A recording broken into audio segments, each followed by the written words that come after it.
So one of my favorite TV shows on television is 911. And it's not just because of the adventures of what the 911 crew goes on, but it was actually to get the insight into what the dispatch crew deals with on a day-to-day. And that instantly drew my interest to this film that we're about to review now, and that film is The Guilty.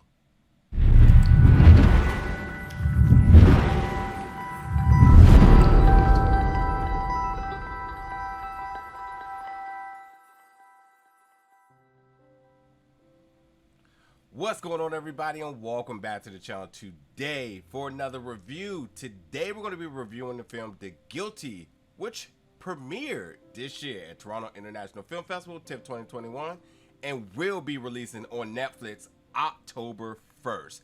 Now, this film did get a lot of buzz. I mean, it has star power. Jake Gyllenhaal is your main character here, and when the trailer did get released, I saw a lot of people buzzing about it, and now having an opportunity to see it, I thought it was a really good film. Now, there's a couple of things I want to kind of break down with this film and give you my insights and thoughts about it. But overall, I just want to say that I enjoyed this film. It was a fantastic performance by Jake, really emotionally driven.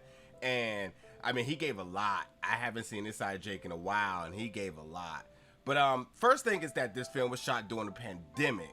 He is re-teaming with the director Antoine Fuqua, black director, so a lot of respect for him in this and his craft. I really like some of his other projects as well too.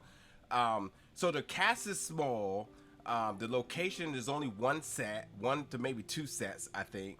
And because, you know, Antoine and Jake they're friends and they have that chemistry, they really, you know, I think they've utilized each other's talent to really make this effective. So the movie feels bigger than what it is, but it's a pandemic movie, which means, you know, because of social distancing and any other restrictions that may be in place, that there's not a lot of moving parts going on here. But again, it feels like a bigger film than what it is. But also, again, you know, I think there's the trust between the two of them because they're partnering again. I think that's why you're able to excel and make a movie that feels bigger than what it is, that has so much emotion, and that's really driven on the performance, and that is Jake. So Jake plays a call dispatcher or operator, Joe, who in one day he's having a day, shall I say. He's having a Monday morning, and he's trying to save a caller who is in the caller's in danger. I mean, she's been kidnapped, and he's trying to, you know, connect the dots as to where she's at and also seek her to get help because her wish is to get home to her baby girl. He really connected to that, you know? But he soon discovers that everything isn't truly what he thinks it is, and the truth is the only way he's going to find himself out of this predicament. So he definitely goes on not just an adventure with the caller, but he truly is going on a self-discovery adventure as well. So there's a lot of different moving things going on here because not only is he trying to do his job, but he has to keep himself in composure, and he's constantly being checked by his colleagues the entire day, by the reality of what's happening, and then just other lively things that he's dealing with. So he's constantly going through a battle. But I gotta say that the focus of this film is about the behavior of policing and mental health. So because, you know, in a state of him being he's actually like put on this assignment of being a call operator, which is, you know, kind of a demotion of what he used to be, and it's because of some things of his past that kind of, you know, got him in this situation where he's in now.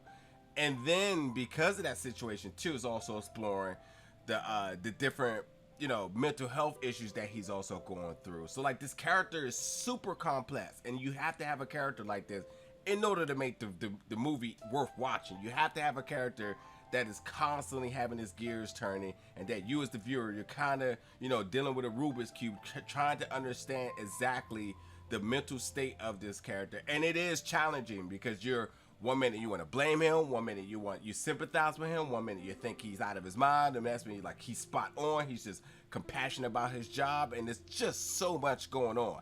And I mean, even when you think you can profile this character, then something or someone interjects and you start to go back to the drawing board again. You're just like, okay, maybe not, you know? So like, That's the type of film that you're getting here. You're getting a lot of just character work here.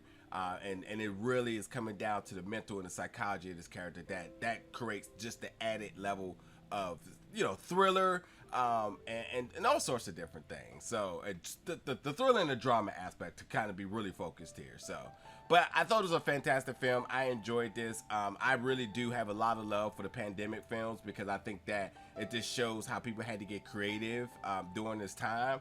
And, you know, while others could have just said, hey, I'm just going to wait, there was others that said, I'm going to figure this out. And I think this is a good example of what it means of figuring out of how to do good cinema during the pandemic. So folks, again, this is The Guilty. We'll be releasing on Netflix October 1st. Jump in the comments. Let me know your thoughts about this film. And as always, stay tuned for more reviews very soon.